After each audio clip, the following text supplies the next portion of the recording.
Today's world is so diverse and inclusive. It feels like we're on an incredible time in the world history. It's just one of the parts of the world history that we're really, it's just a different thing. So we've seen a black US president, we've seen a female world and corporate leaders now, and an Aboriginal Australian of the year, and things that you just would have thought unheard of 50 years ago. But none of that has just magically happened. There's a lot of good people that have done a lot of hard work to make sure that everybody has an equal opportunity. And on this episode, we'll speak to two of those people. Carla Ranby is an executive producer of music at Triple J. But today, we're going to speak to Victoria Park, who is the principal consultant of diversity and inclusion at Symmetra.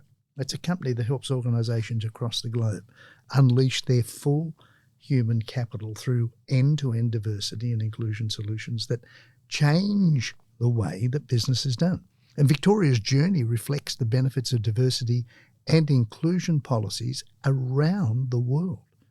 So she was a competitive surf lifesaver in her younger years, an environment dominated by strong, hard-nosed Australian men who didn't welcome any competition, especially from women. But with open arms, they didn't welcome her. She was not welcome. So Victoria fought the hard fight to try and make things easier for groups whose voices were less prominent. And today, she's reaping the benefits she's fought for her whole life.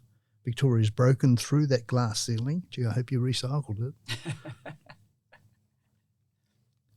In the corporate world. And she makes big decisions that affect people all over the world. And she's trying to help corporate leaders give everybody a voice, and it's a real pleasure to welcome Victoria Park to Everyday Greatness. Welcome, Victoria. Thanks, Scott.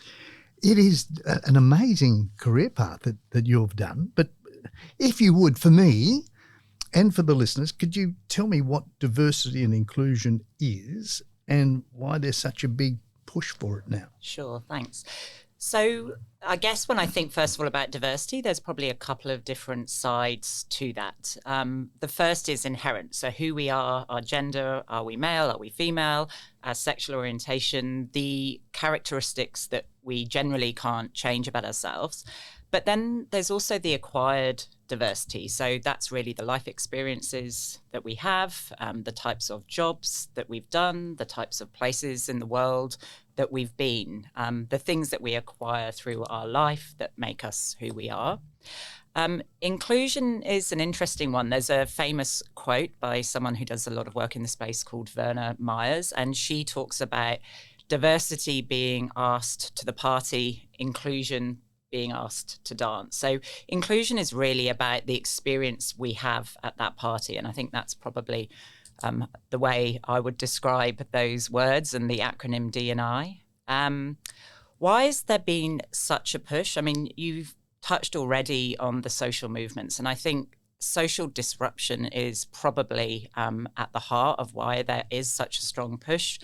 Obviously, the feminist movement has been around for centuries, the anti-racism movement for a very long time as well. But I think the voices are getting louder, and we're seeing things like Me Too and Black Lives Matter, probably with the social media push just being so understood at a global scale like never before. And what through those conversations that people are having all across the world, we're seeing is organizations being pushed by those people, particularly millennials and generations coming up through, to say, we have to focus on this. We have to have a conversation. We have to do better.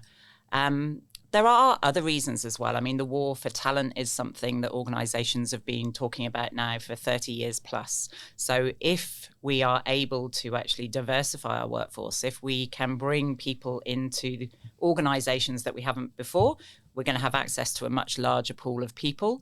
And there's also great research around innovation and commercial benefits as well. So that's why I think there's been such a push more recently. Strong answer. So can you give us a practical example of a problem that could not have been fixed unless a diverse group came up with the solution together? Yeah, I was thinking about this. There's a story that we use in our workshops often that comes from Canada, actually, Pacific Power Company. And they had been grappling with a challenge where there was ice forming on their power lines.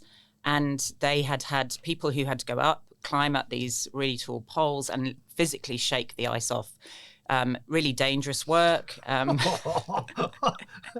Cold. A cool job. Yes. Yeah. And there were quite a few accidents as well. So it's clearly something, that people didn't like doing it, but also with all the accidents that were happening, there was something that needed to be done about it. And they couldn't come up with a solution. So they tried something a little bit different, and they brought a really diverse group together to brainstorm. So not just the people who had been climbing up the poles, but they had some executives. They involved some of the executive assistants, and they were having a brainstorm conversation. What are we going to do about these issues? And the conversation turned into a bit of a joke at one point. And one of the guys who had been climbing up the power line was sharing a story about the bears they encountered. And they were saying, well, God, why don't we just get the bears to climb these poles and shake them rather than us having to do it? And the joke continued, and someone said, well, why don't we put honeypots on the top of these poles? Because that would attract the bears up the poles, and then they would shake them. And the joke continued again, and someone said, well, all of the executives flying around the country in their helicopters, why don't we get them to drop honeypots onto the top of the poles while they're doing this? So the jokey conversation then paused with one of the executive assistants who had been a nurse in Vietnam during the war, had said, well, the downdraft from a helicopter is really, really significant. Wouldn't that disrupt the ice on the power lines? And I don't know how much of this has become one of those stories and what the actual data is in that scenario. But ultimately, that it was part of the solution, that they used helicopters rather than men to actually get the ice off the power lines. Wow. So you can see a really different group of people coming together. It wasn't engineers or scientists that were trying to work out these challenges, but it was actually an executive assistant who had an experience in a very different career who was the person who came up with the solution. But I guess I just bring it back to the day-to-day as well. And I just think about when I'm trying to come up with an answer to a problem, I really do try and think about who might be able to think about this differently. It's probably not going to be someone who is similar to me, because if I can't come up with the answer, why are they going to be able to? So often, and I think people do this often unconsciously, they just bring different people together to brainstorm and come up with different ideas. Yeah, good work. Good work. So why does there need to be a focused push for diversity and inclusion in the workplace? Shouldn't all employers be looking for the best person for the job regardless of their background? Yes, I think absolutely they should be looking for the best person for the job. But what we also need to think about is the team as well. So if that best individual is very similar, whether it's in their gender, in their professional experience, in their years of experience to the other people, then are they actually creating the best team if we're only ever focused on the best individual? So we really do need to be thinking about how does that person add to this team's collective skills, as opposed to just what does that individual have themselves. The other thing I think personally is really important to think about is that we don't all have the same starting point in life. We don't all have access to the same education, to the same sort of networks to give us entry into these types of opportunities in workplace settings. So we need to start to look differently, and that requires focus. I think a really great example in a previous organization I worked in was when we were recruiting graduates, and we had always recruited from the same 4 or 5 universities. And when our graduate recruitment team went out to some universities further afield and put up a stand and said, let's chat to you about the opportunities we could offer you, they said we didn't even realize we were allowed to apply. And that word allowed, I think, was a real light bulb moment to say that without really thinking about it, we had given the impression that they were not able to actually apply for an opportunity. So I think just being aware of some of those invisible barriers that exist and putting a real focus on thinking about how do we actually ensure that we are giving off a brand that is open to all people. Yeah, so that would the business benefits of having a diverse workforce, that would make sense, wouldn't it? Absolutely. Yeah. Yeah. So are we now at a level where everybody's voice is being heard and considered, or do we still have a way to go?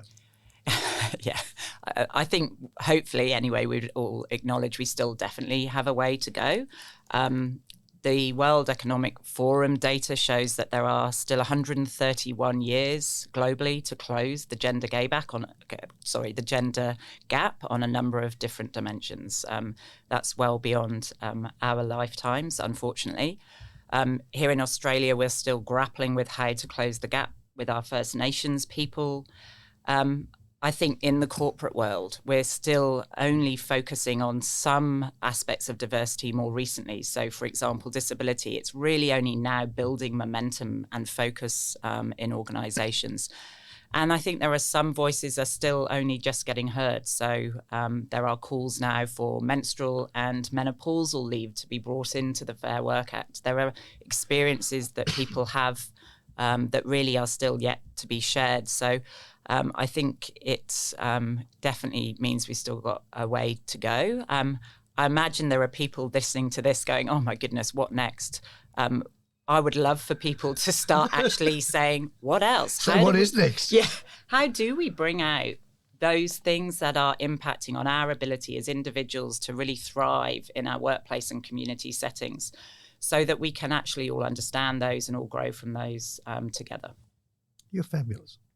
Barnaby, I know, has got a heap of questions for you. He's over there anxious, waving at me. Barnaby, your turn. Victoria's lovely chatting to you. So I think diversity and inclusion is a very intangible concept. Can you explain practically what your company Symmetra do to try and get lesser known voices heard? Yeah, absolutely. So we're really focused on working at a system level across the organisation. So that means looking at policies, processes, experiences, but also with leaders and with teams. So helping them to understand what is that current state, raising their awareness of things like unconscious bias that are impacting on the decisions that they're making, and then really helping to build their capability. So starting with leaders, but also working with teams to ensure that all voices are, first of all, represented. If we haven't got the diversity there, if they're not represented, then of course they can't be heard. So then helping them to understand what it means to ensure that voices are heard as well. Very good. So you, Symmetra, work with the Sydney Swans. You guys are part of the Swans Diversity Action Plan. How will promoting diversity in the office help them win games of footy? That's such a great question, Barnaby. And I would love also to hear your thoughts on that. I was thinking about this. From my perspective, I think you need diversity in the office to ensure that you are mirroring the diversity of the players so that both sides are understanding one another. That's really important, I think, to form a strong culture, whatever side of the business that people are working on. And that strong culture supports strong results, supports wins on the field. I also think that the stronger the diversity is within the office, the better able you are to resonate with a diverse fan base and understand that the different things that might appeal to different people. So if you're appealing to a bigger fan base, you're going to get more fans. And I'm sure all players would say that the greater and stronger the fan base is, the more likely they are to have the wins on the field. Very true. You asked for my opinion on how it helps win games of footy, but we've only got the rest of the day, so I don't think I'll have time to answer my question. Let's wind the clock back, though. Tell me about your days as a surf lifesaver in a very male-dominated world. How difficult was that fight against sexism in your days as a lifesaver? Yeah, so you say my days of a lifesaver as though they're over. I'm still quite an active lifesaver on the local beach down in Maroubra. And I guess, I don't know if you're aware, it was actually only 40 years ago that they first allowed women to be members of surf lifesaving clubs and active members on the beach. And I guess over the course of that time, thinking about the change, I don't really see today a lot of sexism on the patrols on the beach, although it would be great to see more female patrol captains. So I think things are definitely moving at a much more rapid pace, I think, in the more recent decades. So just on that, with the rapid pace of equality in the sexes, how inspiring do you find it, given what you saw back then with sexism card being played so difficultly. How inspiring do you see it to see that pretty much every professional sport these days has a really top-notch women's competition? It's fantastic, and I think so quickly becoming quite normal as well. I was thinking about when I was at university, I played rugby union back in the early 1990s, and that was still seen as really unusual. And certainly I wasn't aware of any schools that offered that as a sport opportunity. Today, you think about every code has female teams, and just even looking at the impact of the Women's Soccer World Cup, it really does feel as though it's as big as many of the male sporting events on the world page. And just seeing, the number of people I know from across the world flying into Sydney for such an event, I think is testament to it's quickly becoming the norm, which is just amazing to see. It is very cool. With more people's voices being heard, has that led to the world sounding more pessimistic? Because now when people complain, there's always somebody who'll listen? Perhaps. And I think, it's a moment in time. And I think, as I was probably referring to earlier, my strong view is we need to hear these voices and possibly more, so that we're actually able to move through this period of time and hopefully emerge on the other side as a more fair and equitable society. Very true. Now, one of the most interesting parts of the diversity and inclusion discussion is quotas, and I want to get Scotty as a question about quotas for you. So, what's your thoughts on quotas as regards helping the cause of diversity and inclusion, or is it just helping the advance as a surface level diversity? Yeah, I mean, personally, I'm not a massive fan of quotas, but if you are striving for change and you're not seeing anything at all happen, then maybe these types of strong measures are required. I do think, though, that targets are important and that they are thoughtfully set. So they're not just a stretch goal, an aspiration that hasn't had some analysis done in terms of what kind of the current pipeline might look like. Are those targets achievable? But I think if we don't have targets in place, if we're not focused on what the end goals are, then it's really hard to get the change. Good. Sorry, one more from me. When I was doing some research for this conversation, there's a term called managing diversity. Isn't managing diversity just a form of control over non-dominant groups? Yeah, I'm not exactly sure how to answer the question, but I think without a doubt there are people in non-dominant groups who express frustration over this focus. They don't want attention drawn to themselves just because of their gender, their race, their disability, their sexual orientation, whatever it is, particularly in a work setting. They just want to get on, they want to do a good job, they want to be recognised for it. My career has been spent working in HR and the last decade in diversity, and I've sat in thousands of recruitment, performance and promotion discussions. And unfortunately, I know that just being recognised for the good job that you do doesn't happen. And that the reality of unconscious bias, those mental shortcuts that we all have, do impact on the decisions that are made. They impact on the conversations that are had. So I do think it is really important to have a focus on this myself. So on diversity, which is derived from diverse, and you were playing rugby union and you're a surf lifesaver.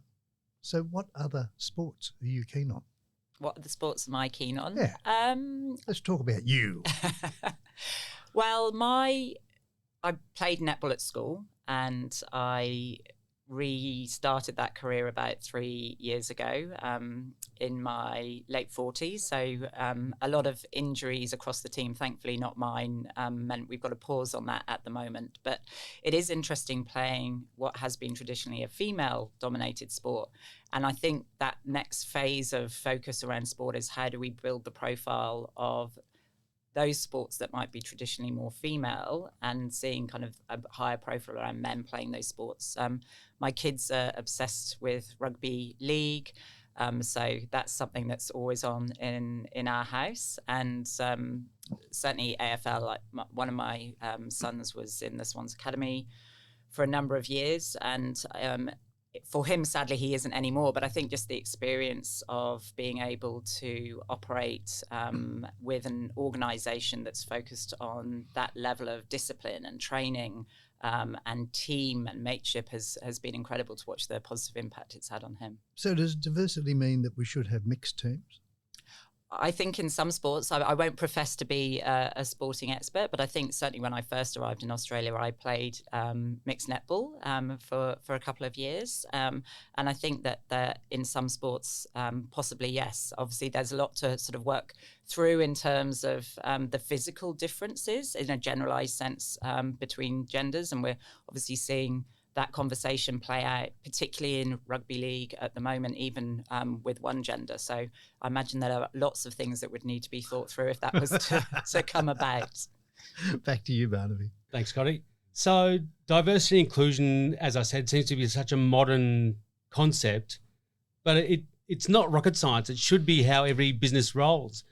What are the business benefits? What are the practical benefits of a business accepting a more diverse and inclusive policy? Yeah, I mean, I think we touched earlier on the war for talent. So if you have a more diverse workforce, you are far more likely to be able to attract from a much bigger talent pool. Nobody wants to be the only person, the only man, the only woman. So the more diverse you are, you will be able to attract more talent.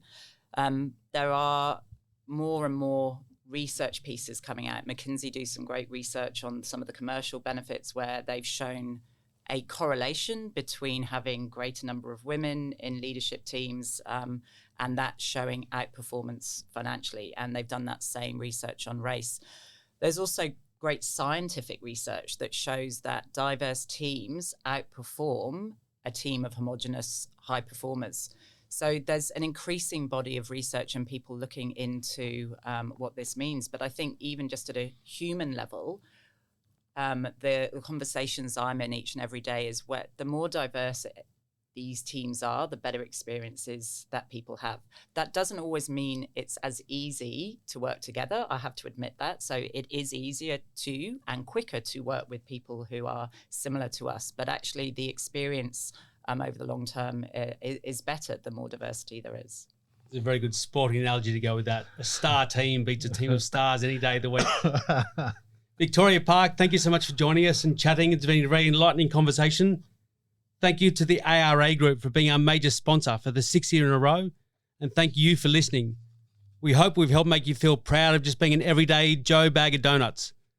Listen to Everyday Greatness next week, where we'll continue today's conversation with Carla Ranby, formerly the Diversity and Inclusion Lead for Music and Creative Development at the ABC. And we'll speak to her about whether her experience there helps influence the decisions she now makes as executive producer of music programs on Triple J. We hope you can join us for that one. But if you want to find out more about this show, go to the Everyday Greatness page at www.barnabyhowarth.com.au or follow us on Facebook, LinkedIn, YouTube, or Twitter. We hope you can join us for that one. But thank you again, Victoria, and thank you all for listening today. Thank you, Barnaby and Scott. Thanks, Victoria.